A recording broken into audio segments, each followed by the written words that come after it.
అందరికీ నమస్కారం. ఓం శ్రీ లింగ బసవేశ్వరాయ నమః. ఇది భూదాన్ పోచంపల్లిలో ఉన్నటువంటి అతి పురాతనమైన ఆలయం బసవలింగేశ్వర. దీనికి 150 సంవత్సరాల చరిత్ర కూడా ఉన్నది. ఇది నేను చిన్న ఉన్నప్పటి సంది చూస్తున్నా ఈ ఆలయాన్ని. పునరుద్ధరించలేదు. ఎలా ఉందో అలానే ఉంది. ఓన్లీ ఒక ధ్వజస్తంభం మాత్రమే మార్చబడింది. పాత దేవాలయము ఏ విధంగా ఉన్నదో ఇప్పుడు కూడా ఆ విధంగానే ఉన్నది. ఇది ఒక గొప్ప విషయము. ఇది చాలా చాలా చాలా బాగుంటుంది. భూదాన్ పోచంపల్లిలో ఉన్నటువంటి రేవనపల్లి గ్రామంలో ఉన్నటువంటి ఈ బసవలింగేశ్వర గుడి. పక్కకు ఆంజనేయ స్వామి ఉంటాడు. ఇది ఆంజనేయ స్వామి కుడివైపు. ఇది బసవలింగేశ్వర గుడి. లోపల లింగం ఉంటుంది, చూడొచ్చు. చూడండి మీరు ఎంత బాగుందో, చాలా బాగుంటుంది. ఇక్కడికి వస్తే చాలా పీస్ఫుల్గా మంచి ప్రశాంతంగా ఉండడం జరుగుతుంది. చూడండి ఎంత బాగుందో ఆ లింగ బసవేశ్వర స్వామి, ఆ లింగము చూడండి ఎంత బాగుంటుందో.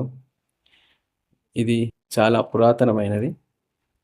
మీరు ఇక్కడికి వచ్చారంటే బాగుంటుంది, చాలా బాగుంటుంది.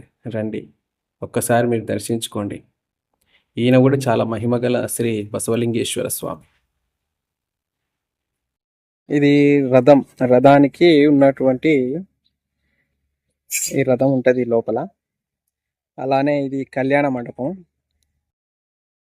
పాతది, పురాతనమైంది. ఇదంతా ఇక్కడ ఈ గుడి. కానీ మాత్రం మహిమగల స్వామి బసవలింగేశ్వర స్వామి. కోరిన కోరికలు తీరుస్తూ ఉంటాడు.